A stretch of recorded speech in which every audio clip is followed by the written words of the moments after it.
വിഷുവിനായി കണിക്കലങ്ങൾ നിർമ്മിക്കുന്നതിന്റെ അവസാനവട്ട തിരക്കിലാണ് കാസർകോട്ടെ എരിക്കുളം ഗ്രാമം. മൺപാത്ര നിർമ്മാണത്തിൽ നൂറ്റാണ്ടുകളുടെ പാരമ്പര്യം നിലനിർത്തുകയാണ് എരിക്കുളത്തെ കുടുംബങ്ങൾ. ഈ റിപ്പോർട്ടോടുകൂടി ഇന്നത്തെ ഗുഡ് മോർണിംഗ് കേരളം ഇവിടെ പൂർണ്ണമാവുകയാണ്. റിപ്പോർട്ടിനും ഇടവേളയ്ക്കും ശേഷം കാണാം സ്പീഡ് ന്യൂസ്.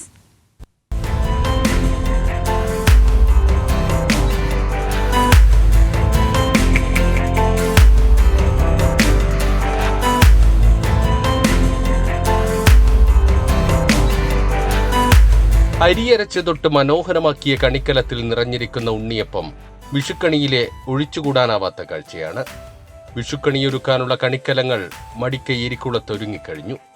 മൺപാത്ര നിർമ്മാണം ഇവർക്ക് പാരമ്പര്യമായി ലഭിച്ച കൈമുതലാണ്. വിഷുവിപണി ലക്ഷ്യമാക്കി 2 മാസം മുമ്പ് തന്നെ മൺകലങ്ങളുടെ നിർമ്മാണം ആരംഭിച്ചിരുന്നു. 100-ലധികം കണിക്കലങ്ങളാണ് ഓരോ കുടുംബവും നിർമ്മിക്കുന്നത്.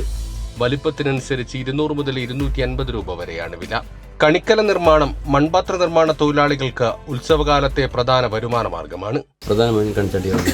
പിന്നെ മറ്റേ ഈ ചോറ് വെക്കുന്ന കലങ്ങൾ, കറി വെക്കുന്ന കലം, പിന്നെ ഭക്ഷണം കഴിക്കുന്ന പാത്രങ്ങൾ, അങ്ങനെയുള്ള പാത്രങ്ങളൊക്കെ ഉണ്ടാകും. പക്ഷേ ഇപ്പോൾ മെയിനായിട്ട് നമ്മൾ ഈ കണിക്കലത്തിനാണ് പ്രാധാന്യം കൊടുക്കുന്നത്. കണിക്കലം ഇപ്പോൾ 500ഓളം കണിക്കല വീടിൽ നിന്ന് ഇത്തരത്തിലൊരു വിപണിയില്ല നമുക്ക്. കാരണം വീടുകളിൽ കൊണ്ട് കൊടുക്കും, പിന്നെ ആവശ്യമുള്ളവർ നമ്മൾ വീട്ടിൽ വന്ന് വാങ്ങിക്കും.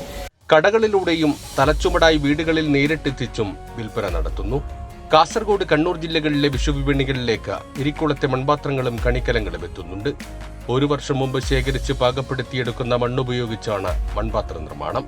വിഷുവിന്റെ പിറ്റേന്നാൾ 1 വർഷത്തേക്ക് പാത്രം നിർമ്മിക്കുന്നതിനാവശ്യമായ മണ്ണ് എരിക്കുളം വയലിൽ നിന്ന് ഓരോ കുടുംബങ്ങളും ശേഖരിക്കും.